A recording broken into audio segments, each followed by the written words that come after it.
एक truck driver के लिए ढाबे की दाल रोटी किसी जन्नत से कम नहीं होती।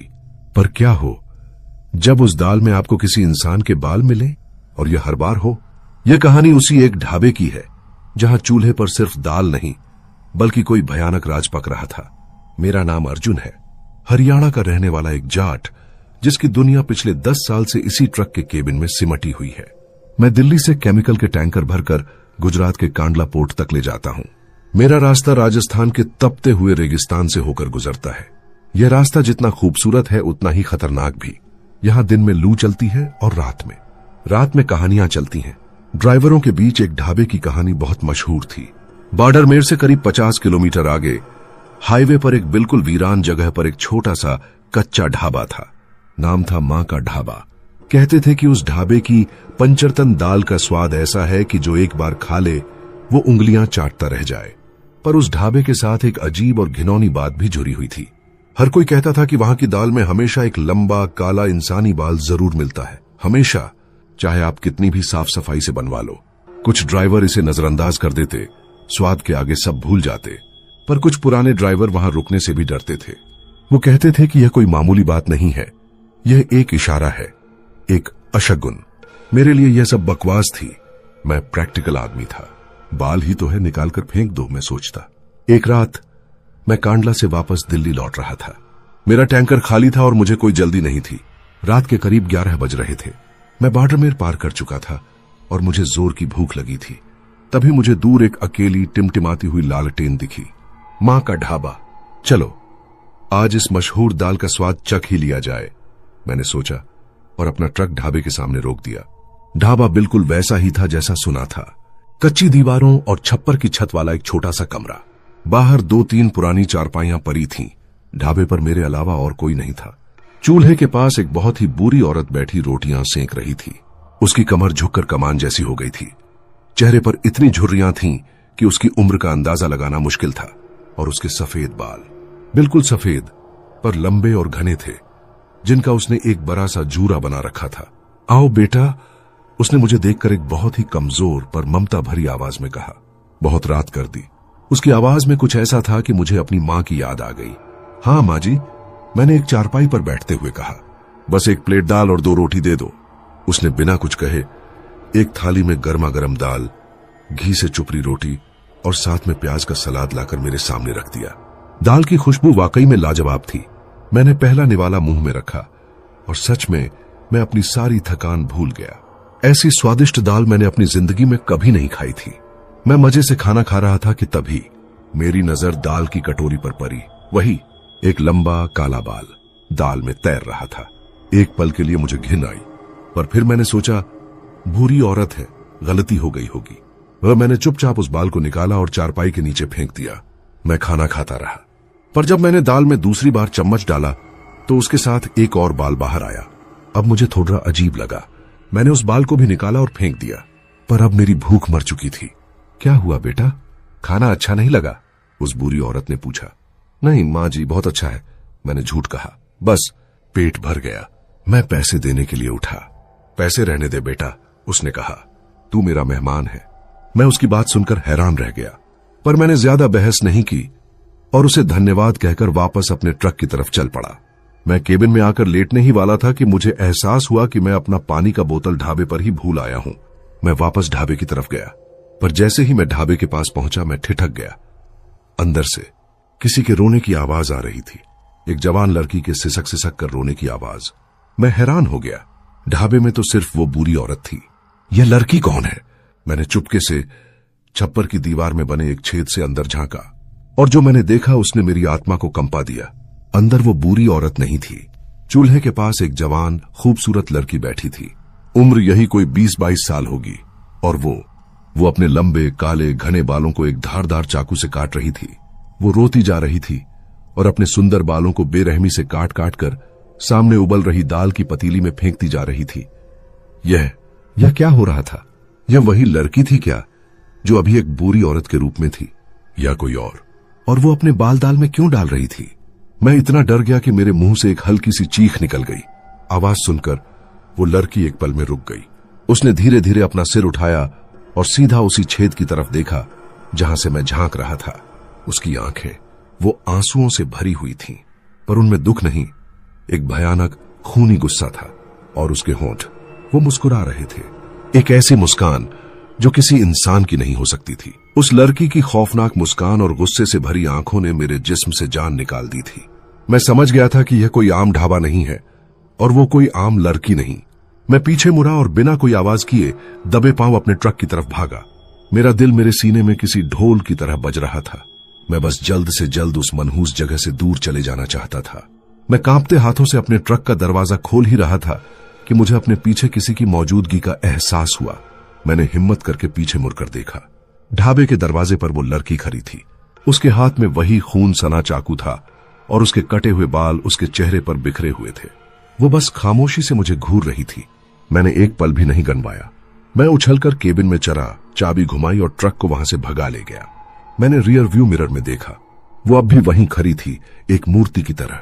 और फिर जैसे ही मेरा ट्रक हाईवे पर चली, वो अंधेरे में गायब हो गई। मैं तब तक ट्रक चलाता रहा जब तक सुबह की पहली किरण नहीं दिख गई। मैं एक बड़े भीड़ भाड़ वाले ढाबे पर जाकर रुका। मैंने चाय पी, पर मेरा पूरा शरीर अब भी कांप रहा था। क्या वो एक चुड़ैल थी, कोई आत्मा? और वो अपने बाल दाल में क्यों पका रही थी?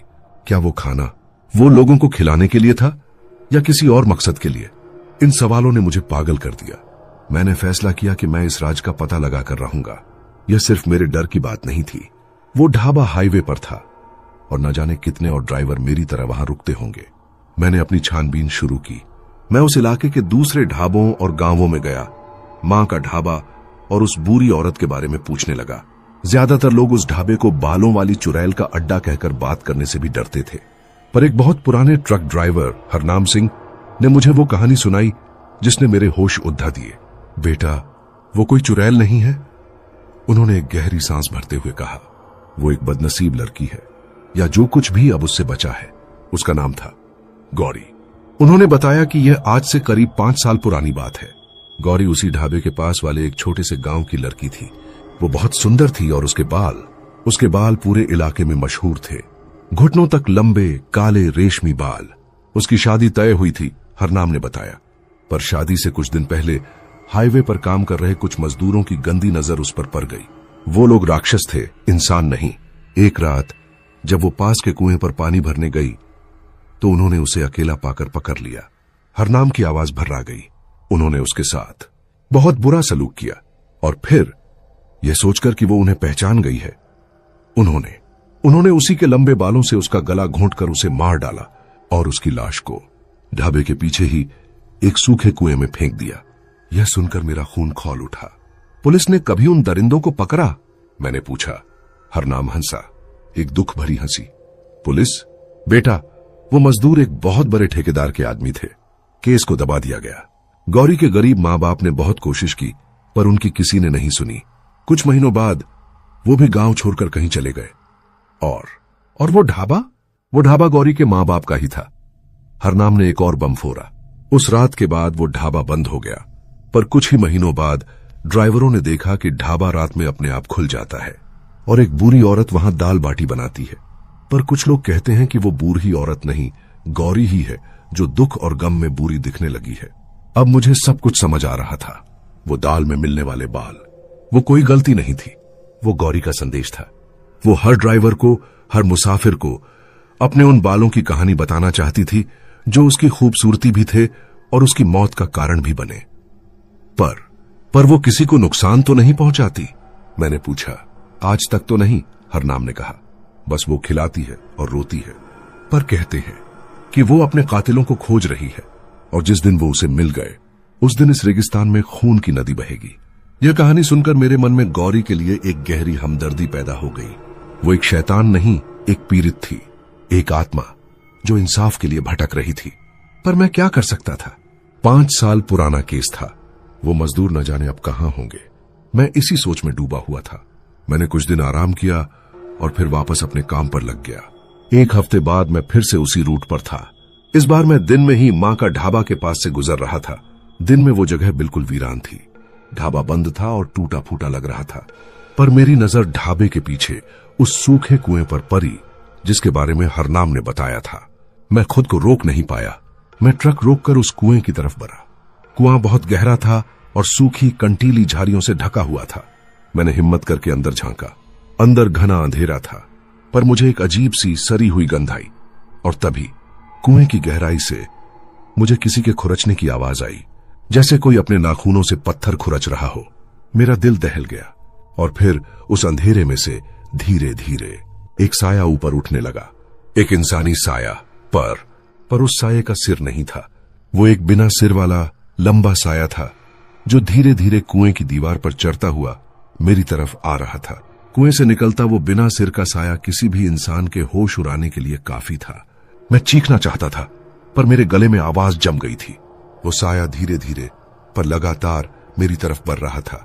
मैं समझ गया था कि अगर मैं वहीं खड़ा रहा तो यह चीज मुझे भी अपने साथ नीचे खींच ले जाएगी। मैं पीछे मुड़ा और पागलों की तरह अपने ट्रक की तरफ भागा। मैंने पीछे मुड़कर नहीं देखा, मैं बस भागता रहा। ट्रक में बैठकर मैंने उसे इतनी तेजी से भगाया जैसे मौत मेरा पीछा कर रही हो। उस दिन के बाद मैंने कसम खा ली कि मैं उस रास्ते पर फिर कभी नहीं जाऊंगा, चाहे कुछ भी हो जाए। पर किस्मत को शायद कुछ और ही मंजूर था। कुछ महीने बीत गए।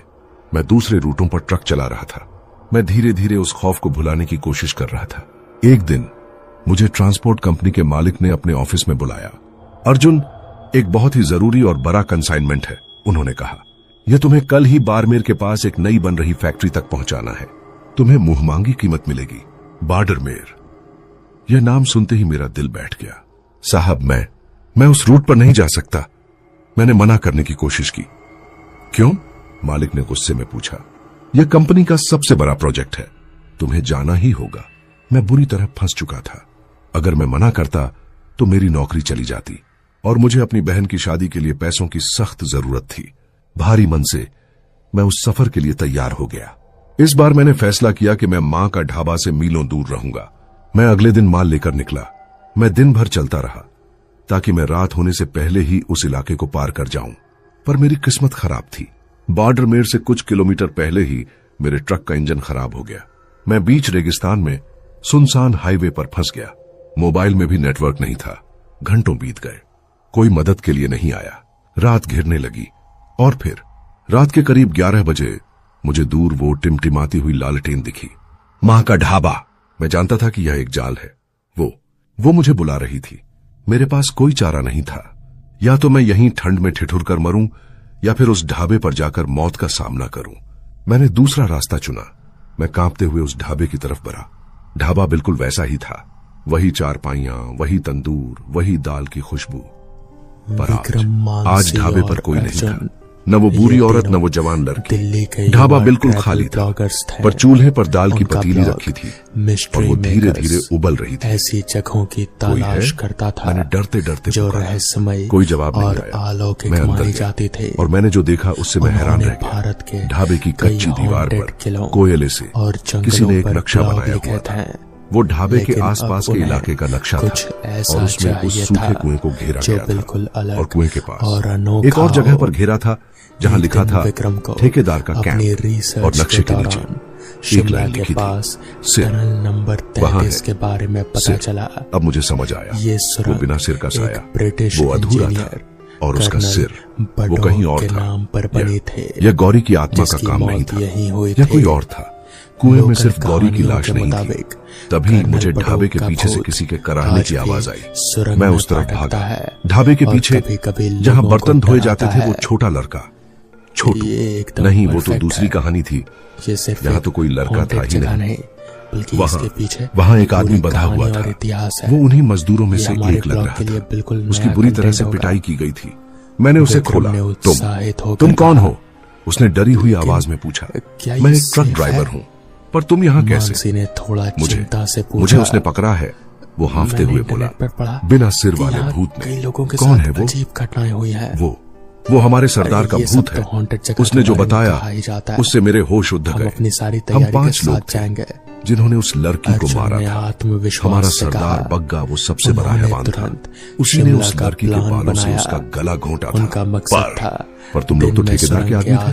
हाँ, उसने कहा। पर उस रात के बाद बग्गा पागल हो गया। वो रात भर चिल्लाता था कि वो लड़की उसे बुला रही है। और फिर एक दिन वो उसी कुएं में कूद कर मर गया।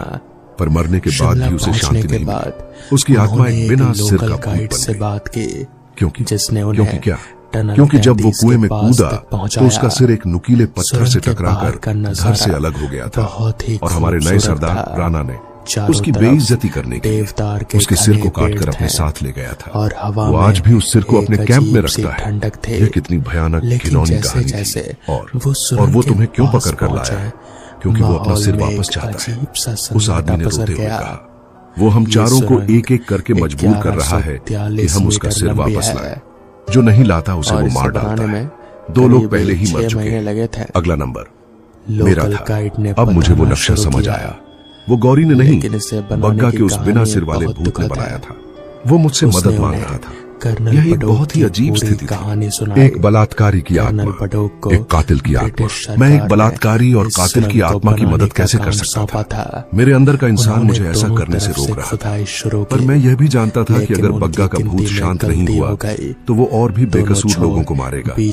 और गौरी की आत्मा को भी तब तक पूरी तरह से शांति नहीं मिलेगी जब तक उसके सभी कातिल खत्म नहीं हो जाते। यह एक बहुत ही उलझी हुई गुत्थी थी। तुम्हें मेरी मदद करनी होगी। उस मजदूर ने गिड़गिड़ाते हुए कहा, अगर आज रात तक वो सिर वापस नहीं आया तो वो मुझे मार डालेगा।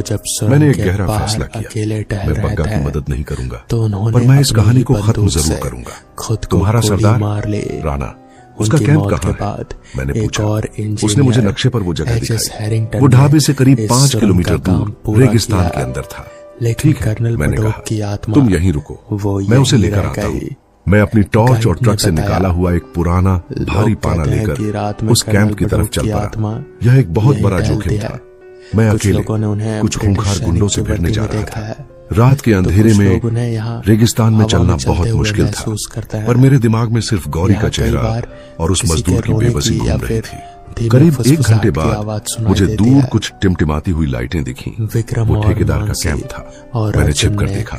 वहाँ 3 लोग थे जो आग के पास बैठे शराब पी रहे थे। उनमें से एक, जो सबसे लंबा चौड़ा और भयानक दिख रहा था, वो राणा ही होगा। और मैंने उस चीज को भी देखा। राणा के पास एक लकड़ी के बक्से के ऊपर एक इंसानी खोपड़ी रखी हुई थी। बग्गा चुका था। उसे देखकर मुझे घिन आ गई। मुझे एक योजना बनानी थी। मैं उन तीनों से एक साथ नहीं लड़ सकता था। मैंने इंतजार किया। कुछ देर बाद 2 मजदूर उठकर सोने के लिए अपने टेंट में चले गए। अब राणा अकेला था। यही मेरा मौका था। मैं अंधेरे का फायदा उठाकर चुपके से उसके पीछे पहुंचा और इससे पहले कि वो कुछ समझ पाता, मैंने अपनी पूरी ताकत से वो पाना उसके सिर पर दे मारा। वो एक हल्की सी आवाज के साथ जमीन पर गिर गया। मैंने फौरन उस खोपड़ी को एक बोरे में भरा और वहां से भाग निकला। मैं भागता हुआ वापस ढाबे पर पहुंचा। वो मजदूर मेरा ही इंतजार कर रहा था। मैंने वो बोरा उसके सामने फेंक दिया। यह लो, अब दफा हो जाओ यहाँ से और फिर कभी इस इलाके में नजर मत आना। वो उस खोपड़ी को देखकर डर और खुशी से कांपने लगा।